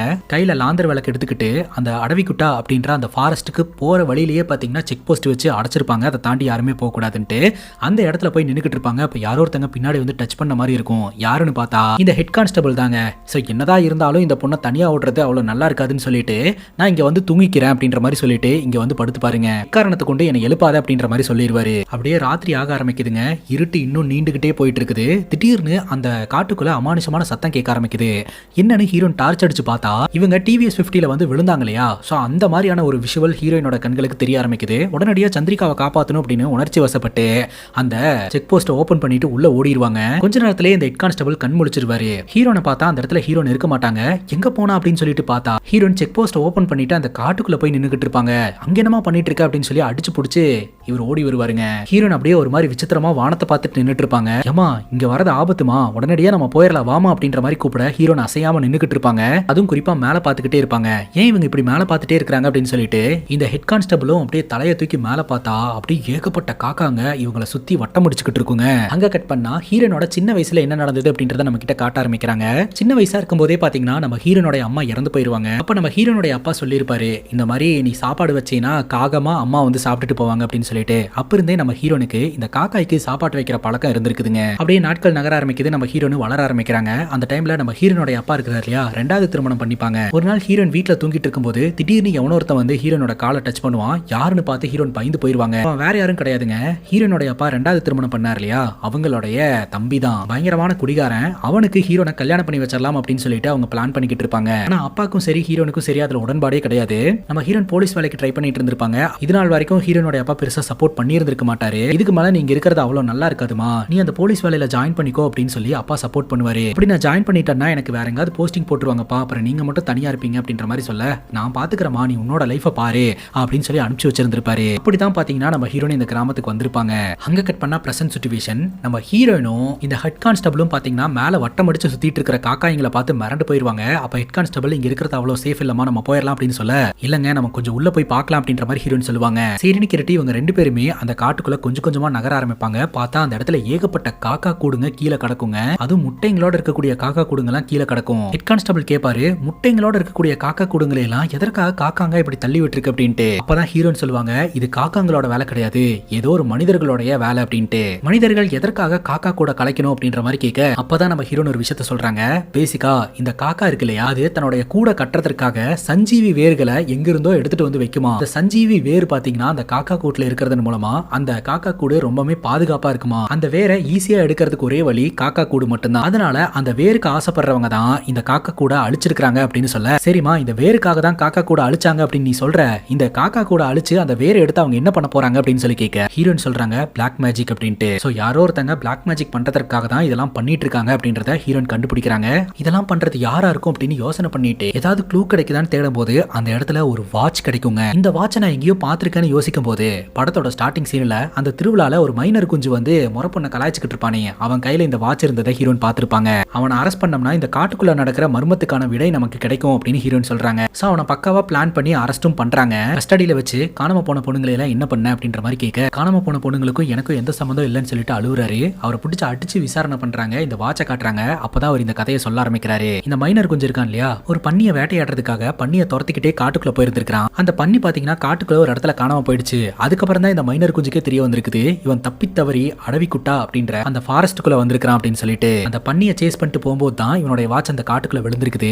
அதே சமயம் அந்த காட்டுக்குள்ள யாரோ ஒரு மர்ம நபர் சித்திரமான பூஜை எல்லாம் பண்ணிக்கிட்டு இருந்தாரு. அதை பார்த்து மிரண்டு போய் நான் அந்த இடத்துல இருந்து ஓடி வந்துட்டேன், உயிர் பொழைச்சா போதுன்ட்டு. இதை பத்தி நான் பெருசா யாருக்கிட்டையும் சொல்லல அப்படின்ற மாதிரி இந்த மைனர் கொஞ்சம் சொல்றாருங்க. ஹீரோயின் சந்தேகப்பட்டது உண்மைதான், பிளாக் மேஜிக் சம்பந்தப்பட்ட ஏதோ ஒரு விஷயம் தான் அந்த காட்டுக்குள்ள நடந்துட்டு இருக்கு அப்படின்ட்டு. இந்த மைனர் கொஞ்சம் சொல்றான், அங்க பூஜை பண்ணிட்டு இருந்தவனோட உடம்புல இந்த திரிசூலம் டேட்டோ போட்டிருந்தது அப்படின்ட்டு. இப்ப இந்த ஊர்ல திரிசூலம் டேட்டோ போட்டவங்க யாரு அப்படின்றத கண்டுபிடிச்சோம்னா இதுக்கு பின்னாடி இருக்கக்கூடிய மர்மத்தை கண்டுபிடிச்சிடலாம்னு ஹீரோயின் முடிவெடுக்கிறாங்க. ஃபர்ஸ்ட் ஆஃப் ஆல் இவன் சொல்றது உண்மையா பொய்யா அப்படின்றத நம்ம தெரிஞ்சுக்கணும் இல்லையா. நம்ம ஹீரோயின் இதை பத்தி யோசனை பண்ணிட்டு உட்காந்துக்கிட்டு இருக்கும்போது ஹெட் கான்ஸ்டபிள் கிட்ட போய் உட்கார்றாரு. ஆக்சுவலா அந்த மைனர் கொஞ்சம் சொல்றது எல்லாமே உண்மைதான், அவன் கண்ணுல பொய் தெரியல அப்படின்ற மாதிரி சொல்றாங்க. அது மட்டும் இல்லாம பிளாக் மேஜிக் பண்றவங்க எல்லாம் மோஸ்ட்லி வந்து அமாவாசை அன்னைக்கு தான் பெண்களை எல்லாம் கிட்னாப் பண்ணுவாங்க. ஆனா இது வரைக்கும் காணாம போன பெண்கள் எல்லாருமே பௌர்ணமி அன்னைக்கு காணாம போயிருக்காங்க. இந்த பேட்டர்னை வச்சு அடுத்த பௌர்ணமிக்கு அடுத்த பெண்ணை இவன் கிட்னாப் பண்றதுக்குள்ள நம்ம அவனை பிடிச்சாகணும் அப்படின்ற மாதிரி ஹீரோயின் பிளான் பண்றாங்க. நம்ம ஹீரோயினோட ஃபைண்டிங்ஸ் எல்லாம் கேட்டு ஹெட் கான்ஸ்டபிள் பாத்தீங்கன்னா பயங்கர ஷாக் ஆகுறாரு. பெண்களுக்கு திறமை இருக்காது, பெண்கள் இப்படிதான் அப்படின்னு சொல்லி எல்லாரும் பேசிக்கிட்டு இருக்காங்க. ஆனா நாங்கெல்லாம் யோசிக்காத நீ எவ்வளவு தூரம் யோசிச்சிருக்க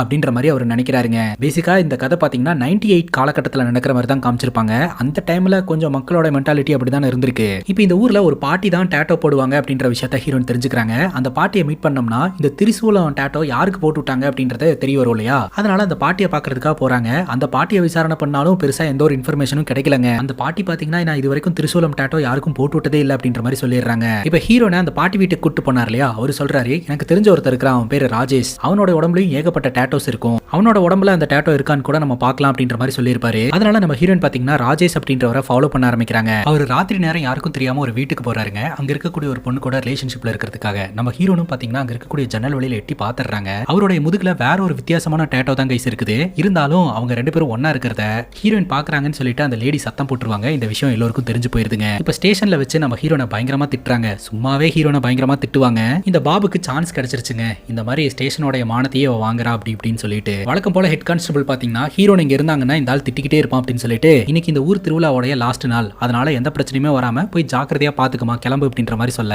சரின்னு கேட்டுட்டு ஹீரோயின் கிளம்பிடுவாங்க. அப்பதான் மைக்கில் அனௌன்ஸ் பண்ணிட்டு இருப்பாங்க, பிரேயர் பண்ணணும்னு நினைக்கக்கூடிய ஆண்கள் எல்லாருமே பாத்தீங்கன்னா சட்டையை கழட்டிட்டு வரணும் அப்படின்னு சொல்லிட்டு. அப்ப நம்ம ஹீரோன் அங்க நின்று லைனா எல்லா ஆண்களோட முதுகையும் பார்ப்பாங்க. திரிசூலம் போட்ட டேட்டோ யாராவது போட்டிருக்காங்களான்னு சொல்லிட்டு. ஆனா அந்த இடத்துல யாருமே இருக்க மாட்டாங்க. அங்க கட் பண்ணா இப்ப வேற ஒரு கதையை நம்ம கிட்ட காட்ட ஆரம்பிக்கிறாங்க. ஒரு சமையல்காரர் பாத்தீங்கன்னா பயங்கரமா சமைக்கிறாருங்க. குறிப்பா ஒரு ஸ்வீட் வந்து செய்யறாரு. அந்த ஸ்வீட் வந்து அவரோட சிக்னேச்சர் ஸ்வீட்டுங்க. அந்த ஸ்வீட்டை பாத்தீங்கன்னா அங்க இருக்கக்கூடிய எல்லாருக்குமே சர்வ் பண்ண ஆரம்பிக்கிறாரு. ஃபங்க்ஷன்ல கலந்துக்கிட்டவங்க எல்லாருமே பாத்தீங்கன்னா ஆஹா ஓஹோன்னு பாராட்டிக்கிட்டு இருக்காங்க. ஆனா ஒரே ஒரு குடிகார மட்டும் இதெல்லாம் ஒரு ஸ்வீட்டா, இத போய் நல்லா இருக்குன்னு சொல்லிக்கிட்டு இருக்கீங்க, இந்த ஸ்வீட் செஞ்சவன வர சொல்லுங்க அப்படின்னு சொல்லிட்டு அந்த சமையல்காரரை கூப்பிட்டு அந்த ஸ்வீட்டாலேயே அடிச்சிருவாருங்க. அவர் போதை போதையில தான் இந்த மாதிரிலாம் பண்றாரு. இருந்தாலுமே பாத்தீங்கன்னா அந்த சமையல்காரருக்கு ரொம்பவே ஹர்ட் ஆயிருது. ரொம்ப ஃபீல் பண்ணிட்டு அந்த இடத்துல இருந்து கிளம்புறாரு. அதுக்கப்புறம் கொஞ்சம் கூட யோசிக்காம அந்த சமையல்காரரு போய் பிளாக் மேஜிக் பண்ண ஆரம்பிக்கிறாருங்க. அவர் இதை பண்ணதுக்கு அப்புறம் நேத்து இவரை அசிங்கப்படுத்தினான் இல்லையா அந்த குடிகாரன், அவன் மர்மமான முறையில இறந்து கிடக்குறான். அங்க கட் பண்ணா பிரசன்ட் சிச்சுவேஷன். நம்ம ஹீரோயின் பாத்தீங்கன்னா இந்த ஹெட் கான்ஸ்டபிள் கிட்ட இந்த திருச்சூலம் டேட்டோவை நான் ஹாஸ்பிட்டல்ல ஒரு ஃபைல்ல பாத்திருக்கேன், உடனடியா ஹாஸ்பிட்டலுக்கு போலாம் அப்படின்னு சொல்லிட்டு இவங்க கிளம்புறாங்க. பேசிக்கா ஒரு முறை இன்ஜெக்ஷன் போடுறதுக்காக போனப்போ நம்ம ஹீரோயின் சந்திரிகா கிட்ட ஆர்கியூ பண்ணிட்டு அங்க இருக்கக்கூடிய ஃபைலை தட்டி விட்டுருப்பாங்க.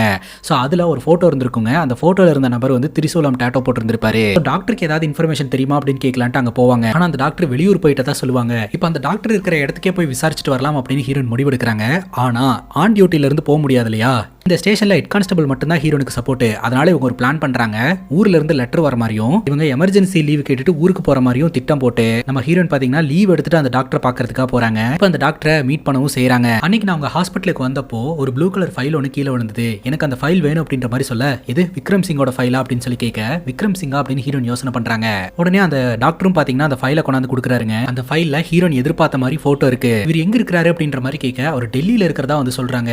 டெல்லியா அப்படின்னு சொல்லி ஹீரோயின் ரொம்ப ஷாக் ஆயிடுறாங்க. இந்த வழக்குக்காக டெல்லி வரைக்கும் போலாம் அப்படின்னு ஹீரோயின் முடிவு எடுக்கிறாங்க. என்னமா சொல்ற அப்படின்னு ஹெட் கான்ஸ்டபிள் கேட்கும்போது, சந்திரிகாக்காக நான் எவ்வளவு வேணாலும் பண்ணுவேன் அப்படின்னு சொல்லிட்டு இவங்க வந்து அவங்களுடைய தோட வந்து அடகு வச்சு அந்த பணத்தை வச்சு டெல்லிக்கும் கிளம்புறாங்க. சோ டெல்லியில போயிட்டு விக்ரம் சிங் அப்படின்ற ஒரு நபர் கிட்ட இந்த மெடிக்கல் ஃபைலை பத்தி விசாரணை பண்றாரு. அவங்க நீங்க யாரு, எதுக்கு இந்த ஃபைலை பத்தி விசாரணை பண்றீங்க அப்படின்னு கேட்கும்போது, இந்த ஃபைல்ல இருக்கக்கூடிய பேஷண்ட்டுக்கு வந்துட்டு ஸ்பைனல் கார்ட்ல ஏதோ ஒரு ப்ராப்ளம் இருக்கு அப்படின்னு சொல்லி ஆபரேஷன் பண்ணியிருந்தாங்க இல்லையா, அதே மாதிரியான ப்ராப்ளம் என்னுடைய அங்கிளுக்கு இருக்கு. ஸோ இதை பத்தி தெரிஞ்சுக்கிட்டா எங்க அங்கிளுக்கு பண்றதுக்கு ஈஸியா இருக்கும் அப்படின்ற மாதிரி சொல்ல, அந்த நபர் பாத்தீங்கன்னா நம்ம ஹீரோனை போலீஸ் அப்படின்றத கண்டுபிடிச்சிட்டு அந்த இடத்துல இருந்து போயிடுறாரு. எதுவும் இன்ஃபர்மேஷன் சொல்ல முடியாதுன்ட்டு. ஆனா ஹீரோயின் போக மாட்டேன் அப்படின்னு சொல்லிட்டு அங்கேயே நின்றுட்டு இருப்பாங்க ராத்திரி வரைக்கும். இதை கவனிச்ச அந்த விக்ரம் சிங் பாத்தீங்கன்னா, நீ உள்ள வாமா, நீ போலீஸ்னு எனக்கு தெரியும், உண்மையை சொல்லு, உனக்கு என்னதான் வேணும் அப்படின்றத சொல்லிரு அப்படின்ற மாதிரி சொல்ல, ஹீரோயின் அந்த ஊர்ல நடக்கக்கூடிய எல்லா விஷயத்தையுமே சொல்லி, இதுக்கு பின்னாடி இருக்கக்கூடிய மர்மத்தை தேடிக்கிட்டு இருக்கேன், இந்த திரிசூலம் டேட்டோ இருக்கக்கூடிய நபரை நான் பிடிச்சேன்னா இதுக்கு பின்னாடி இருக்கக்கூடிய மர்மத்தை கண்டுபிடிச்சிருவேன் அப்படின்னு சொல்ல, இந்த திரிசூலம் டேட்டோ இருக்கு இல்லையா, சோ இந்த நபர் பாத்தீங்கன்னா விக்ரம் சிங் ஆர்மியில வேலை பார்த்துட்டு இருக்கும்போது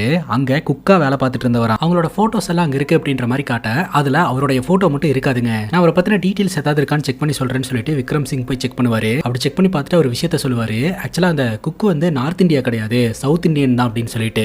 இந்த இன்ஃபர்மேஷனோட நம்ம ஹீரோன் அந்த இடத்துல இருந்து கிளம்புறாங்க. அங்க கட் பண்ணா ஸ்டேஷன்ல உட்காந்துட்டு இந்த பாபு பாத்தீங்கன்னா வழக்கம் போல நம்ம ஹீரோனை கேவலப்படுத்தி பேசிக்கிட்டு இருக்காருங்க. இதுல கடுப்பான இந்த ஹெட் கான்ஸ்டபிள் பாத்தீங்கன்னா, நீங்க போலீஸா இருந்து என்னையா வேலை பார்த்துட்டு இருக்கிற, அந்த பொண்ணு என்னென்ன வேலை பார்க்கறா தெரியுமா அப்படின்னு சொல்லிட்டு நம்ம ஹீரோனோட இன்வெஸ்டிகேஷன் மொத்தத்தையும் புட்டு எடுத்து வைக்கிறாருங்க. இந்த மாதிரி நீ ஒரு நாளாவது இன்ட்ரெஸ்ட் எடுத்து ஒரு கேஸை இன்வெஸ்டிகேஷன் பண்ணிருக்கிறியா, இந்த கேஸுக்காக நீ கஷ்டப்பட்டு இருக்கிறியா அப்படின்னு சொல்லி கேட்க, இந்த பாபுவே அதிர்ந்து போயிடுறாரு. அதே சமயம் பாபு நினைச்சு பாக்குறாரு, இவ்வளவு நாள் இப்படி திறமையான ஒரு பொண்ணை நம்ம கேவலப்படுத்திட்டோம், கஷ்டப்படுத்திட்டோம், அதுவும் பேண்ட் சட்டை போட்டிருந்தா மட்டும் பத்தாது, ஆம்பளை மாதிரி நடந்துக்கவும் செய்யணும் அப்படின்ற மாதிரிலாம் சொல்லிட்டோம் அப்படின்னு நினைச்சு பாப்பாருங்க. இப்போ நம்ம ஹீரோயின் பாத்தீங்கன்னா கிடைச்ச இன்ஃபர்மேஷனோட இந்த ஊர் பக்கம் வருவாங்க. வந்தவங்க போலீஸ் ஸ்டேஷனுக்கு போகாம நேரா அந்த அடவிக்குட்டா அப்படின்னு சொல்லக்கூடிய அந்த ரெஸ்ட்ரிக்டட் ஏரியாக்குள்ள நுழைவாங்க. பேசிக்கா நம்ம ஹீரோனுக்கு இதெல்லாம் பண்ணிட்டு இருக்கிறது யாருன்னு தெரிஞ்சு போச்சு போல. டைரக்டா அரெஸ்ட் பண்றதுக்காக தான் நம்ம ஹீரோயின் தனியாளா உள்ள போறாங்க. அங்கதான் நமக்கு விஷயமே தெரிய வருது, இதெல்லாம் பண்ணிட்டு இருக்கிறது யாரு அப்படின்ட்டு. அந்த விக்ரம் சிங் அப்படின்ற அந்த ஆர்மி மேன் ஒரு விஷயத்த சொல்லியிருப்பாரு. அவரோட சிக்னேச்சர் வந்துட்டு ஒரு ஸ்வீட் தயாரிக்கிறது அப்படின்ட்டு. அதே சமயம் இந்த ஊர் ஃபெஸ்டிவல்ல பாத்தீங்கன்னா அதே ஸ்வீட்டை வந்து பிரசாதமா கொடுத்துட்டு இருந்திருப்பாங்க. இந்த பிரசாதம் யார் செஞ்சது, இவ்வளவு டேஸ்டா இருக்குன்னு அங்க இருக்கிற ஒருத்தங்க கேட்கும்போது இன்னொருத்தங்க சொல்லுவாங்க, நம்ம ஊர் பிரசிடென்ட்டே அவர் கையால பண்ணது அப்படின்னு சொல்லிட்டு. அப்ப நம்ம ஹீரோன் இதை சாதாரணமா எடுத்திருந்திருப்பாங்க. பட் இப்போ இந்த மர்மத்துக்கு பின்னாடி இந்த ஊர் பிரசிடென்ட் தான் இருக்கிறாரு அப்படின்றத ஹீரோன் கண்டுபிடிக்கிறாங்க. இப்போ அடவிக்குட்டா அப்படின்னு சொல்லக்கூடிய அந்த ஃபாரஸ்ட்குள்ள போனா அங்க ஒருத்தர் உட்காந்து பிளாக் மேஜிக் பண்ணிக்கிட்டு இருப்பாருங்க. அதை தடுக்கிறதுக்கு முயற்சி பண்ணுவாங்க. அங்க பிளாக் மேஜிக் பண்ணிட்டு இருக்கிறது வேற யாரும் கிடையாது, இந்த ஊருடைய பிரசிடென்ட் தாங்க. அவருடைய முதுகுல தான் அந்த திரிசூலம் டேட்டோ இருக்குது. அவருக்கு தான் ஸ்பைனல் கார்ட்ல ஏதோ ஒரு ப்ராப்ளம் ஆகி மெடிக்கல் ட்ரீட்மெண்ட்லாம் எடுத்துட்டு இருந்திருக்காரு. இப்போ நம்ம ஹீரோன் இந்த இடத்த கண்டுபிடிச்சு வந்துட்டாங்க அப்படின்னு சொல்லிட்டு ஹீரோனை போட்டு அவர் பொலவலன்னு பொழக்கிறாரு. ஹீரோனையும் அந்த சக்கரத்துல வச்சு பலி கொடுத்துடலாம் அப்படின்னு நினைக்கும் போது கரெக்டா அந்த இடத்துக்கு ஒரு போலீஸ் ஆபீசர் வந்து தடுக்கிறாருங்க. அவர் வேற யாரும் கிடையாது, எப்போதுமே நம்ம ஹீரோனை கேவலப்படுத்தி பேசிக்கிட்டு இருப்பாரு இல்லையா பாபுன்றவரு. அவரு ஒரு நாளாவது நம்ம உருப்படியா வேலையை செய்யலாம்னு சொல்லிட்டு தனிப்பட்ட முறையில இன்வெஸ்டிகேஷன் பண்றதுக்காக காட்டுக்குள்ள வந்திருக்காருங்க. இங்க நடக்கிற சண்டையை பார்த்துட்டு ஹீரோனை காப்பாத்துறதுக்கு முயற்சி பண்றாரு. இந்த பிரசிடென்ட் பாத்தீங்கன்னா அவரையும் கொலை பண்றதுக்கு முயற்சி பண்றாரு. அப்ப அங்க கடக்கக்கூடிய பெல்ட் எடுத்து நம்ம ஹீரோன் ஒரு அடிக்கிறாங்க பாருங்க. பெல்ட் சத்தத்தை கேட்டதும் அவர் பயங்கர ஷாக் ஆயிடுறாரு, பம்ப ஆரம்பிக்கிறாரு. இதை நம்ம ஹீரோன் புரிஞ்சுக்கிட்டு மறுபடியும் பெல்ட்டால அடிக்க ஆரம்பிக்கிறாங்க. அப்பதான் விஷயமே தெரிய வருது. சின்ன பையனோட கதையை நம்ம பார்த்தோம் இல்லையா, அவங்க அப்பாக்கு பயந்துட்டே இருப்பான். ஆனா தனக்கு ஒண்ணுன்னா அது தனக்கு மட்டும் தான் சொந்தம்னு நினைக்கக்கூடிய பையன்ட்டு அந்த பையன் வேற யாரும் கிடையாது, இந்த பிரசிடென்ட் தான். இப்போ இந்த பிரசிடென்ட்டை ஸ்டேஷன்ல தூக்கிட்டு வந்து வச்சு பொலவலன்னு பொழக்கிறாங்க. வாயை திறக்க மாட்டேன்றாரு. ஒரு கட்டத்துக்கு மேல ஹீரோ ஹீரோன் பெல்ட் எடுத்துட்டு உள்ள போறாங்க பாருங்க. அந்த பெல்ட்டை பார்த்த உடனே ஒரு சைக்காலஜிக்கலா அஃபெக்ட் ஆகுறாரு, பம்ப ஆரம்பிக்கிறாரு. அவரை பத்தின சில விஷயங்களை எல்லாம் நம்ம கிட்ட ஷேர் பண்ண ஆரம்பிக்கிறாருங்க. இதெல்லாம் ஏன் பண்ணிக்கிட்டு இருக்காரு அப்படின்னா, இறந்து போனா தன்னோட அம்மாவை உயிரோட கொண்டு வரதுக்காக. பேசிக்கா சின்ன வயசுல தன்னோட அம்மா தான் கூட டைம் ஸ்பெண்ட் பண்ணல, தான் பேச்ச மீறி அப்பாவை பாக்குறதுக்காக போயிட்டாங்கன்னு சொல்லிட்டு அவங்க அம்மாவையே கொலை பண்ணார் இல்லையா. அதுக்கப்புறம் இவர் தனிமை உணர ஆரம்பிச்சிருந்திருக்காரு. எப்போதுமே தனக்கு சப்போர்ட்டா இருந்த அம்மா நம்ம கூட இல்லன்னு சொல்லிட்டு ஃபீல் பண்ண ஆரம்பிச்சிருந்திருக்காரு. அந்த டைம்ல தான் பாத்தீங்கன்னா இவருக்கு தன்னோட மாமாவோட பரிச்சயம் ஏற்பட்டிருந்திருக்குது. அந்த மாமா வேற யாரும் கிடையாதுங்க, பிளாஷ்பேக்ல நம்ம பார்த்தாலே ஒரு சமையல்காரர். அவரோட சிக்னேச்சர்ல ஒரு ஸ்வீட்டை ஸ்பெஷலா ரெடி பண்ணுவாரு. அவரு தான் இனிமேல் நான் இவனோட ரெஸ்பான்சிபிலிட்டி நான் எடுத்துக்கிறேன்னு சொல்லிட்டு இந்த சமையல் கலைகள் எல்லாத்தையுமே கத்து கொடுக்க ஆரம்பிச்சிருந்திருக்காருங்க. அப்போ இந்த பிரசிடென்ட் கொஞ்சம் கொஞ்சமா இந்த சமையல் கலைகளை கத்துக்கிட்டு இருந்திருக்காரு. அவரோட சிக்னேச்சர் ஸ்வீட்டையும் கத்து கொடுத்து இருந்திருக்காருங்க. அவரோட அளவுக்கே நம்ம பிரசிடென்ட்டும் அந்த வயசுலயே ப்ரிப்பேர் எல்லாம் பண்ணி இருந்திருக்காருங்க. அப்பதான் ஒரு விஷயத்தை இவர் கவனிக்கிறாரு. இவர் கூட சேர்ந்து சமையல் வேலைக்காக இவர் போயிருந்தப்போ இவரை ஒரு மாதிரி அசிங்கப்படுத்தினவன் அடுத்த நாள் பாத்தீங்கன்னா செத்து கிடப்பான். இதுல ஏதோ ஒரு மர்மம் இருக்கு அப்படின்னு சொல்லிட்டு இந்த பிரசிடென்ட் யோசனை பண்ண ஆரம்பிச்சிருந்திருக்காரு. அப்பதான் இந்த மாதிரி பூஜை எல்லாம் பண்ணது தன்னோட மாமான்றது தெரிய வந்திருக்குது. அதை பத்தி எல்லாம் சொல்லி எனக்கும் இதை கத்து கொடுங்க அப்படின்ற மாதிரி கேட்டு தொந்தரவு பண்ண ஆரம்பிச்சிருந்திருக்காருங்க. ஒரு கட்டத்துக்கு மேல அவரும் சொல்லி கொடுத்திருந்திருக்காரு. இதை ஏன் இவர் கத்துக்கணும்னு நினைச்சிருந்திருக்காருன்னா, இறந்து போன தன்னோட அம்மா கிட்ட பேசலாம், அம்மாவை வர வைக்கலாம் அப்படின்னு சொல்லிட்டு இதை பயன்படுத்தலாம் அப்படின்னு நினைச்சிருந்திருக்காரு. அதுக்கப்புறம் அவருடைய மாமாவும் இறந்து போயிடுறாருங்க. தொடர்ந்து இந்த பிரசிடென்ட் பிளாக் மேஜிக் எல்லாம் பிராக்டிஸ் பண்ணிட்டு இருந்திருக்காரு. அந்த டைம்ல இந்த பிரசிடென்ட்டோட அப்பா இருக்கிறாரு இல்லையா, அவரு தான் முதல்ல இந்த கிராமத்தோட பிரசிடென்ட்டா இருந்திருக்காரு. இங்க வந்து ஆர்மி ஆளுங்களுக்கு எல்லாம் உதவி செஞ்சுக்கிட்டு இருக்கும்போது அவங்க சொல்லுவாங்க, இங்க எல்லாமே ஓகே, ஆனா இங்க சமையல்கார் மட்டும் சரியில்லை, டேஸ்டே நல்லா இல்ல, எங்களுக்கு அதுக்கு மட்டும் வேற ஏதாவது அரேஞ்ச் பண்ணி தர முடியுமா அப்படின்னு கேட்க, சரி நான் பண்ணி தரேன் அப்படின்னு இந்த பிரசிடென்ட் சொல்லி இருந்திருப்பாருங்க. அந்த டைம்ல அவரோட பையன் ஒரு முறை சாப்பாடு சமைச்சு கொடுப்பாரு. அந்த சாப்பாட்டை இந்த ஆர்மி மேன்ஸ் எல்லாம் சாப்பிட்டு பார்த்துட்டு, எங்களுக்கு இந்த சாப்பாடு ரொம்ப பிடிச்சிருக்குது, உங்களுக்கு ஓகே அப்படின்னா ஆர்மியில செஃப் போஸ்டிங் வந்து காலியா இருக்குது, ஓகே சொன்னீங்கன்னா இந்த பையனை வேலைக்கு சேர்த்துக்கிறோம் அப்படின்ற மாதிரி சொல்லியிருப்பாங்க. நல்ல வேலை தான் அப்படின்னு சொல்லிட்டு இந்த பிரசிடென்ட் தன்னோட பையனை வந்து ஆர்மி மேனா சேர்த்து விட்டாருங்க. இந்த ஆர்மி மேன்ஸ் எங்கெல்லாம் டிராவல் பண்றாங்களோ அவங்க கூடயே சேர்ந்து இவரும் டிராவல் பண்ணிட்டு சமைச்சு கொடுத்துட்டு இருந்திருக்காரு. ஒரு நாள் பிரசிடென்ட் இறந்துட்டாருன்ற தகவல் தெரிய வந்திருக்குது. பிரசிடென்ட்டோட பையன் ஊருக்கு வந்திருக்காரு. அப்ப மக்கள் எல்லாருமே துக்கம் அனுசரிச்சுட்டு அடுத்த பிரசிடென்ட்டா இன்னொருத்தரை நான் அறிவிக்கிறேன் அப்படின்ற மாதிரி சொல்லிட்டு போவாங்க. அப்ப இவருக்கு பிரசிடென்ட் ஆசை வந்திருக்கும், நம்ம பிரசிடென்ட் ஆகலாம் அப்படின்னு சொல்லிட்டு வேணும்னே ஆக்சிடென்ட் ஆகி இந்த மாதிரி சூழ்நிலையில எனக்கு யாருமே இல்லை அப்படின்னு சொல்லி ஒரு சீனை கிரியேட் பண்ணி ஊர் மக்களை ஏமாத்தி பிரசிடென்ட் ஆயிட்டோம்னா ஊர்க்காரங்க எல்லாருமே நமக்கு நிப்பாங்க அப்படின்னு சொல்லிட்டு பிரசிடென்ட்டும் ஆயிடுறாருங்க. இதனால என்ன ஆகும்னா இந்த ஊரே இவரோட கண்ட்ரோல்ல வந்துரும். இவர் சொல்றதை தான் இந்த ஊர்க்காரங்க கேட்டு நடந்துப்பாங்க. சோ அதன் மூலமா இவர் நினைச்சதை பண்ணலாம் அப்படின்னு சொல்லிட்டு தொடர்ந்து அந்த அழிவுக்குட்டா அப்படின்ற அந்த ஃபாரஸ்ட்டுக்குள்ள பிளாக் மேஜிக் எல்லாம் பண்ணிட்டு இருந்திருக்காருங்க. பலி கொடுக்கறன்ற பேர்ல பெண்களை எல்லாம் கொலை பண்ணிக்கிட்டு இருந்திருக்காரு. அது மட்டும் இல்லாம அந்த ஏரியாக்குள்ள வரவங்க இந்த விஷயத்தை வெளியில போட்டு கொடுத்துருவாங்கன்னு அதுக்குள்ள வரவங்களையும் ஒரு கொலை பண்ணிக்கிட்டு இருந்திருக்காரு. இப்ப நம்ம ஹீரோயின் கேக்குறாங்க, சந்திரிகா எங்க அப்படின்னு சொல்லிட்டு. சந்திரிகாவா, என்னுடைய டார்கெட் சந்திரிகாவே கிடையாது, நீ தான் அப்படின்றாரு. நானா அப்படின்னு சொல்லி ஷாக்காவ. பேசிக்கா நம்ம ஹீரோயினும் சந்திரிகாவும் பாத்தீங்கன்னா பிரேயர் பண்றதுக்காக வரும்போது ராசி நட்சத்திரம் எல்லாம் சொல்லியிருப்பாங்க இல்லையா, ஒரு பர்டிகுலர் நட்சத்திரத்துல இருக்கக்கூடிய பெண்ணை பலி கொடுக்கறதன் மூலமா ஈஸியா அவங்க அம்மா கிட்ட பேச முடியும் அப்படின்னு சொல்லிட்டு ஹீரோயினை டார்கெட் பண்ணி இருந்திருக்காருங்க. ஆனா அதுக்குள்ளேயே இந்த மாதிரி பல சம்பவங்கள் நடந்திருக்குது. கொலை செய்யப்பட்ட பெண்களோட உடல்ல எங்க வச்சிருக்க அப்படின்னு சொல்லி கேட்க அவன் ஒரு பர்டிகுலர் இடத்த சொல்றான். உடனடியா அந்த இடத்துக்கு போய் செக் பண்ணி பார்த்தா ஏகப்பட்ட டெட் பாடிஸ் இருக்குதுங்க. ஆனா அங்க சந்திரிகாவோடைய உடல் கிடைக்கவே இல்லை. நம்ம ஹீரோயின் ஸ்டேஷன்ல வந்து பெல்ட்டால போட்டு அடி அடின்னு அடிக்கிறாங்க, சந்திரிகா எங்க எங்கன்ட்டு. நான் தான் சொல்றேன்ல, நான் சந்திரிகாவை டார்கெட் பண்ணவே இல்லை, நான் உன்னை தான் டார்கெட் பண்ணேன்னு. சந்திரிகா காணாம போனதுக்கும் எனக்கும் சம்பந்தம் இல்லை அப்படின்ற மாதிரி சொல்லிடுறான். எல்லா உண்மையும் ஒத்துக்கிட்டவன் சந்திரிகா விஷயத்துல மட்டும் இல்ல அப்படின்னு சொல்றானா, அப்போ உண்மையிலேயே சந்திரிகாக்கு என்னாச்சு அப்படின்ற ஒரு கேள்வி நமக்குள்ள எழுதுங்க. சந்திரிகா யாருக்கோ மணி ஆர்டர் அமைச்சிட்டு இருந்தாங்க இல்லையா, அது யாருக்கு அனுப்பியிருக்காங்க அப்படின்னு சொல்லி செக் பண்ணி பார்க்கும்போது ஒரு அரசியல்வாதி வந்தார் இல்லையா, அவருக்கு அப்படின்றது தெரிய வருது. சந்திரிகா காணாம போன விஷயத்துல அந்த அரசியல்வாதி அப்பாக்கு ஏதாவது தொடர்பு இருக்குமோ அப்படின்ற ஒரு கேள்வியோட இதற்கான பதில செகண்ட் சீசன்ல சொல்றேன் அப்படின்னு சொல்லிட்டு இந்த சீரிஸை கம்ப்ளீட் பண்றாங்க.